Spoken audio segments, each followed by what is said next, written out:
Okay guys, straight talk here. Decluttering is not Feng Shui.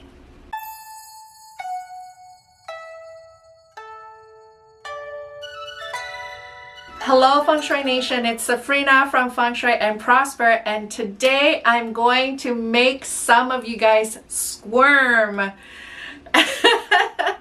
So, decluttering.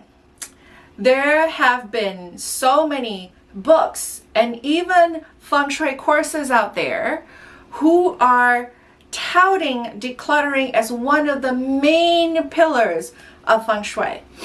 I am here to bust this super myth, okay? Because those of you guys who follow classical Feng Shui, you will agree with me that none of the grandmasters in China, none of the classical Feng Shui texts would even breathe a word about decluttering. Okay? Decluttering and its link to Feng Shui is a modern invention. It's a Western world invention. So I get a lot of pushback on this. So what happened was a few weeks back, I was asked to be a panel on Clubhouse. If you guys are, on that new social media, Clubhouse apparently is the place to be. I'm still not quite, sold on it. But anyway, the topic was about decluttering and Feng Shui. And I told my host, the person who invited me to be on the panel, I said, well, in all honesty, decluttering is not Feng Shui. I mean, it's great to declutter, it's great to be organized, but it's not a Feng Shui practice, and it has never been until the Western world or the modern world somehow, I don't even know where it started, just started saying, oh, if you want to do Feng Shui, then you declutter. There have been books on Feng Shui and decluttering. There have been courses on Feng Shui and decluttering. A lot of money has been made by linking decluttering and Feng Shui. And I'm not here to knock those people, but I am here to just set the record straight, clear the air.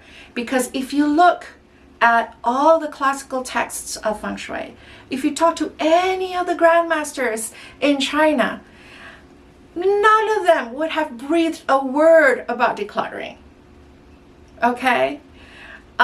So I have no idea where it started, honestly. It just took hold and started a life on its own, pretty much.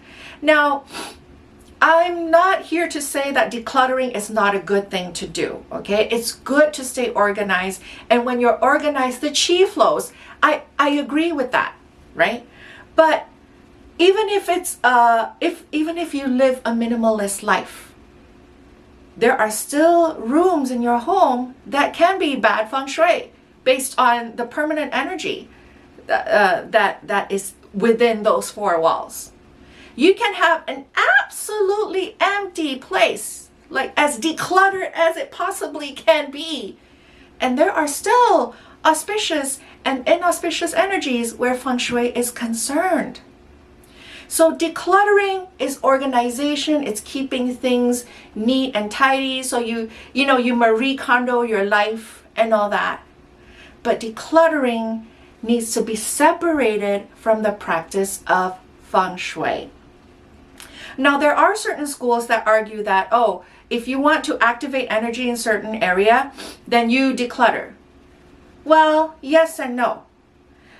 Energy is moved when it's being used, right? Some people say, oh, I decluttered my bathroom and I found money. It could be coincidence, but it could be your bathroom actually was one of your wealth directions, and because you were decluttering, you were activating the energy in there, you were spending more time there, that it happened to just bring in some opportunities for you. It has nothing to do with the decluttering itself. It's in the activation of the energy.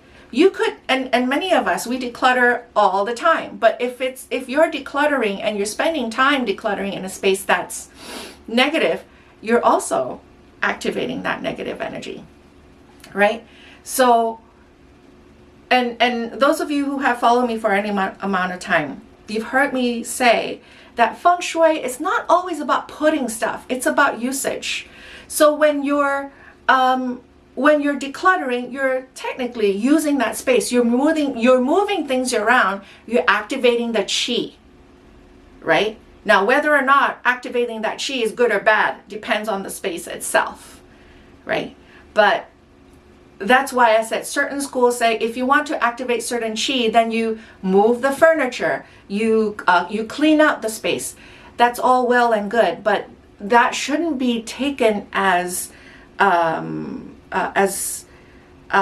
proof that decluttering and Feng Shui is the same thing.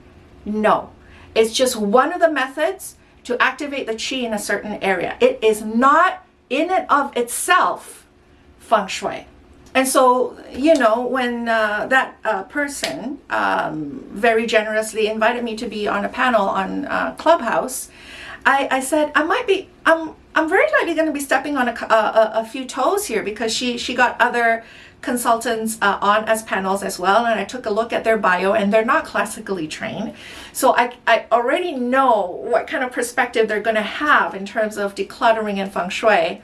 And she said, that's okay, just come onto the panel. I mean, it's a discussion anyway. If what I'm saying is resonating with you, then let that sink in. That sure, decluttering and organizing your space is all good, but don't confuse that with a Feng Shui practice. Welcome back, Feng Shui Nation. If I am new to you and you love classical Feng Shui, meaning real Feng Shui that gives you real results, make sure you subscribe to my channel and hit the notification bell, because I will be giving new videos every Thursday, and make sure you don't miss out on that.